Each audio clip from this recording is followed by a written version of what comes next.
Autrefois un véritable calvaire pour les usagers, l'axe Kiansaba-Munuze, 15 km, connaît aujourd'hui un nouveau visage.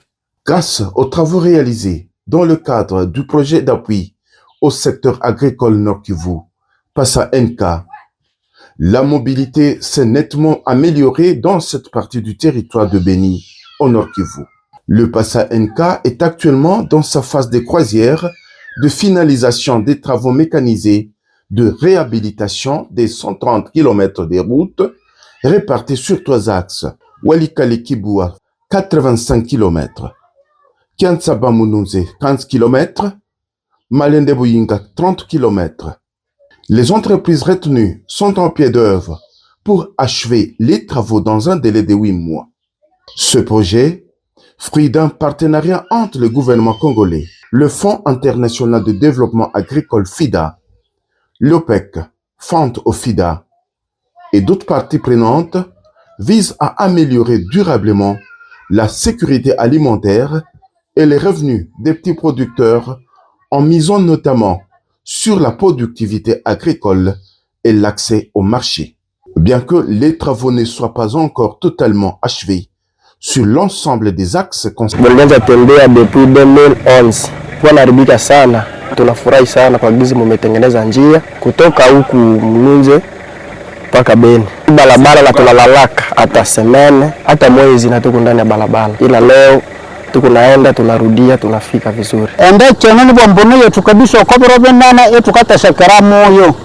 Lakini kabisa kwa mubire wana malangero muka kola omubire no kabisa amanianzisha ende cyabiri wana. Kumbe rongo ko muri chinga kino kumbe sina kumbe ruma buri yagawo naringo shukuru ni mwenda huru ni mwenda ngaseke ebyali bore no kwanza bekandi wenzeri wetu tushaka kuwa apeze juu na nyie mko hapa travailler ba balabala juu mko hapa situation itezi kwa tena bien na tuko nalala bien juu mko hapa tuko nasoma hakuna tena kujiogopa. Sur l'axe Malende-Buyinga, 30 km, l'entreprise Gerson Construction Petroleum est à l'œuvre, tandis que l'axe Kiansaba-Munuze est confié à l'entreprise SSV. À Walikale, les travaux sont répartis entre les entreprises Comico et Gerson.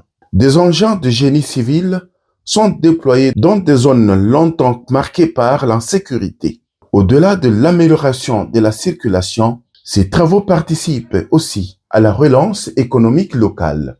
Plus de 120 jeunes y trouvent de l'emploi, tandis que des villages autrefois enclavés retrouvent progressivement une activité. Lorsque nous avons commencé ce projet ici, nous avons installé notre base vie au PK 9500. C'est un village communément appelé Maboya. Et on l'a installé où à ce moment-là, il n'y avait personne. Tous les habitants avaient fui la guerre. Mais heureusement, on peut estimer que grâce au projet de Passa, la situation sécuritaire commence à s'améliorer.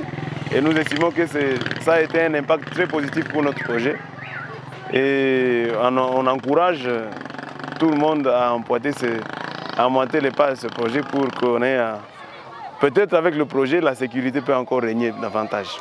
Ces interventions s'inscrivent dans le cadre de la mission d'appui technique 2026 du Passa NK, organisée du 23 février au 2 mars à Beni. La mission était composée des consultants du FIDA, des experts de la Task Force, de l'équipe de l'UCP, des organisations chefs de file, ainsi que des services techniques étatiques partenaires d'exécution des travaux des infrastructures, routes et bâtiments administratifs. La délégation a visité respectivement les travaux sur l'axe Kiansaba-Munuze, l'axe Malende-Buyinga et se rendra à Walikale pour l'axe Walikale-Kibua. Elle a également inspecté les laboratoires de l'ONAPAC pour le contrôle de la qualité du café, le laboratoire de l'Université catholique du Graben, UCG, pour la production des vitroplans de pommes de terre, l'usine de déparchage du café de la coopérative Kawakabuya, ce CACA, le laboratoire de l'UCG, qui sera le tout premier à produire des vitroplans dans la région, est quasi achevé à la grande satisfaction. Effectivement, il y a un problème à résoudre. Et c'est un problème qui a été posé par la société.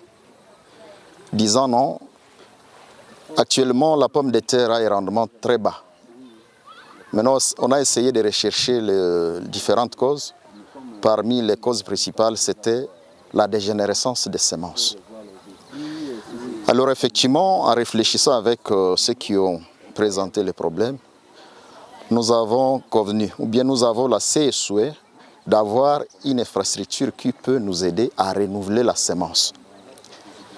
Et effectivement, avec les projets PASA, les doléances ont été reçues et c'est comme ça qu'on a intégré ces doléances au niveau de ces projets.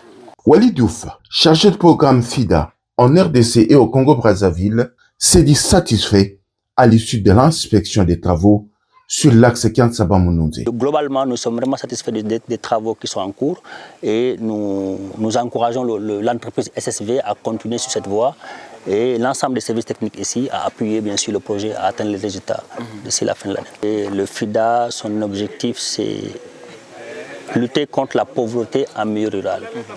Et en faisant cette route, on contribuera d'une façon ou d'une autre à faciliter d'abord le déplacement des populations, à faciliter la commercialisation, le transport et la commercialisation des produits, à faciliter bien sûr l'interconnexion entre les provinces du Nord Kivu et la province de Ituri. Le projet a atteint les résultats recherchés en dépit des contraintes des mises en œuvre. Rancheri Tialire Roma, coordonnateur AI du PASA NK. Le PASA vient de devenir au Nord Kivu, ça fait 7 ans. Et les grandes réalisations, nous les avons toujours partagées à la communauté chaque année.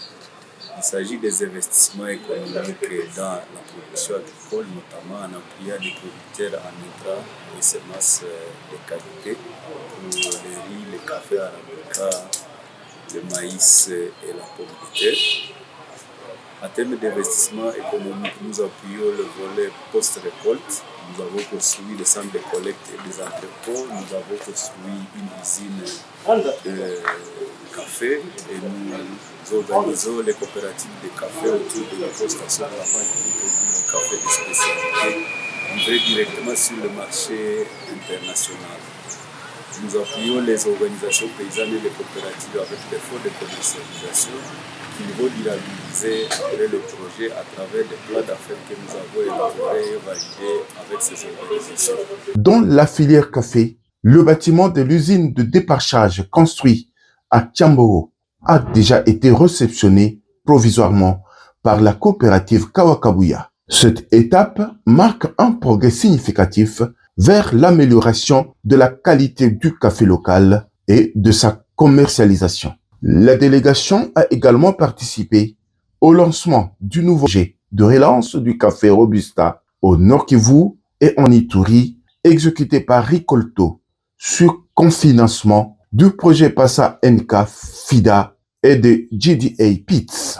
Lancé le 28 février 2026 à Beni, ce projet dispose d'un financement de 3 millions de dollars sur 5 ans et accompagnera 12 000 producteurs, dont 4 000 femmes et 6 000 jeunes. La cérémonie a réuni le gouverneur militaire général-major Évariste Somokakoulé, qui a rappelé que cette initiative s'inscrit pleinement dans la vision du président de la République de revanche du sol sur le sous-sol et du cadre du corridor vert Kivu-Kinshasa. Le projet de relance du café Robusta en Ituri et au Nord Kivu, avec l'appui tant financier que technique de JD Pits, du FIDA, sous la facilitation de Ricolto et de tant d'autres partenaires, est un acte de résilience remarquable compte tenu du contexte difficile que traverse notre pays et principalement cette partie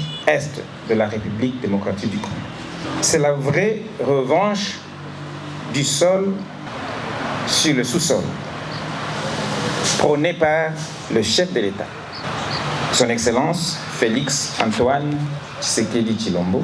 Ça fait plus d'une année qu'on a été consulté par le Colto par rapport à ce projet et au niveau du FIDA, au niveau de l'équipe qui gère le projet PASA NK, on a étudié le projet et on avait vu sa pertinence parce que les valeurs que JDE et Ricolto